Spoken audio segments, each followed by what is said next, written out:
ஒரு சிறிய கிராமத்தில் வியாபாரி ஒருவர் கழுதைகளை வளர்த்து வந்தார். அதில் ஒரு கழுதை மட்டும் மிகவும் சோம்பேறியாக இருந்தது. இதை கண்ட வியாபாரி உழைத்தால்தான் உயர முடியும், உணவும் கிடைக்கும் என்று அறிவுரை கூறினார்.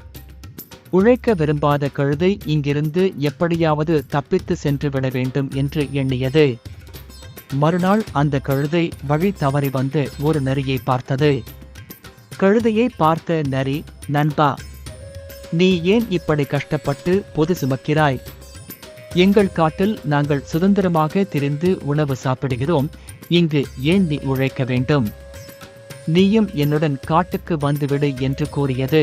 கேட்ட கழுதை, எப்படியாவது காட்டிற்கு நாமும் சென்று விட வேண்டும், அங்கு சென்றால் சுதந்திரமாக வாழலாம் என்று எண்ணியது. அந்த நரியை தன் நண்பன் என்று எண்ணிக்கொண்டு அதை தேடி காட்டிற்கு கழுதை சென்றது. சிங்கம் நரியிடம் சொன்னது, எனக்கு உணவு எடுத்து வா, இல்லையெனில் உன்னை சாப்பிட்டு விடுவேன்.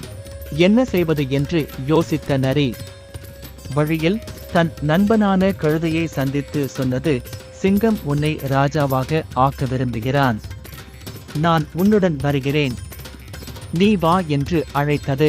சிங்கம் கழுதையை பார்த்தவுடன் தாக்கி கழுதையின் காதுகளை கடித்தது. கழுதை வலியால் கத்தி ஓடிவிட்டது.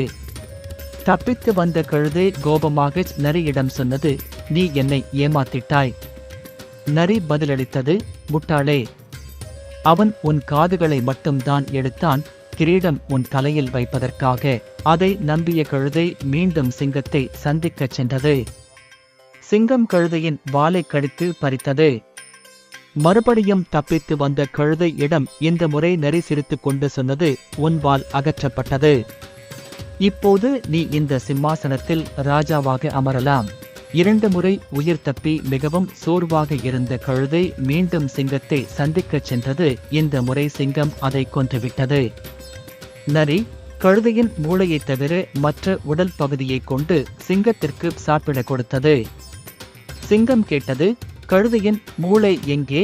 நரி பதிலளித்தது, மூளை இருந்திருந்தால் காதையும் தன் வாலையும் இழந்து உயிர் தப்பிய பிறகும் மீண்டும் வந்திருக்க மாட்டான். கதையின் நீதி, உழைத்தால்தான் உயர முடியும். அது மட்டுமல்ல, எல்லா இனிய வார்த்தைகளையும் நம்பாதீர்கள். உனக்கு அறிவுரை தரும் எல்லோரும் நல்ல மனதுடையவர்கள் அல்ல.